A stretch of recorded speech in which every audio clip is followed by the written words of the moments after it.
The address can be considered as the president's appreciation of the 30-year journey of Ghana in democratic rule. Before its adoption in 1992, the country was under the military rule of late Flight Lieutenant Jerry John Rawlings, who took office from Hillary Mann in 1981.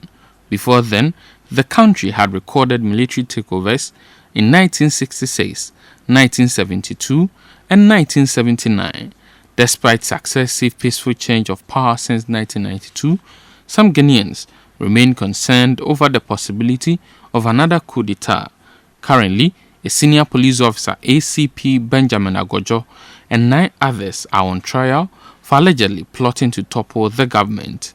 Leader of Fix the Country movement, Oliver Barker-Vormawor, is also battling his way in court for making a statement that has been alleged as a plot to overthrow the government.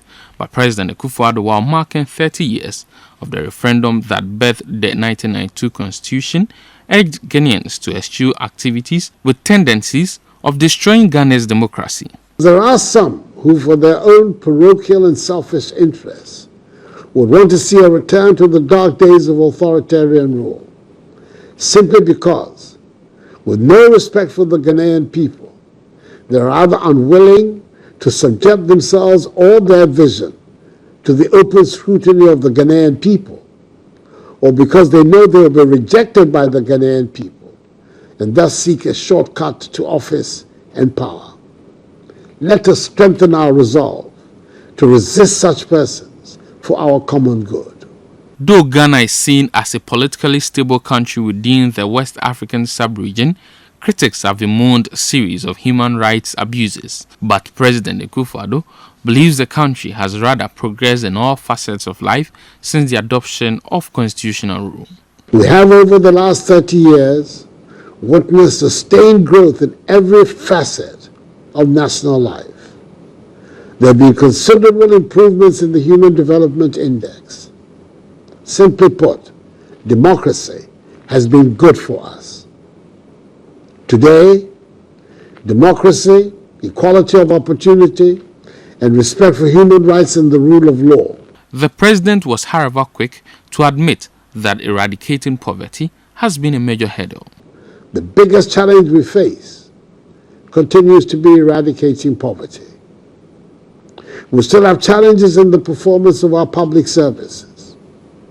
We face threats, traditional and contemporary, to our nation's security and social stability in the form of chieftaincy conflicts, land disputes, ethnic conflicts. 30 years of uninterrupted rule with the 1992 Constitution has, however, come with its attendant challenges. Many have advocated for a need to review the document. Members of the Economic Fighters League and the Fix the Country movement have called for a total review for the president.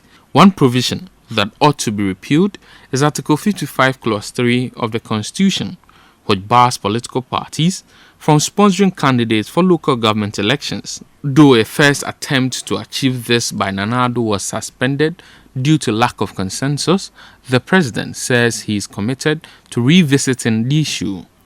It was and continues to be my view that the repeal or modification of an entrenched clause of the Constitution should attract widespread support to make it acceptable and healthy for the body politic.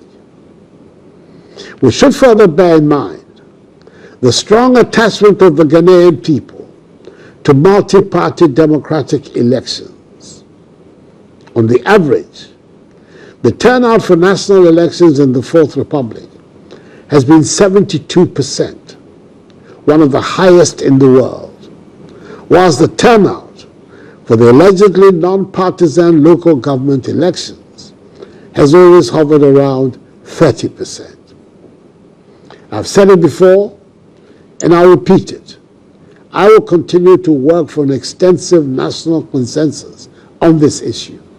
And should such a consensus be attained for the repeal of Article 55, Clause 3 of the Constitution, and an agreement reached for political parties to participate in and sponsor candidates for election to district assemblies, at any point during my remaining tenure of office, as President of the Republic, the matter will be brought back again to the front burner of our public discourse for the necessary action. I'm hoping that after completing the necessary consultations, I will shortly be in a position to announce a way forward on this important matter.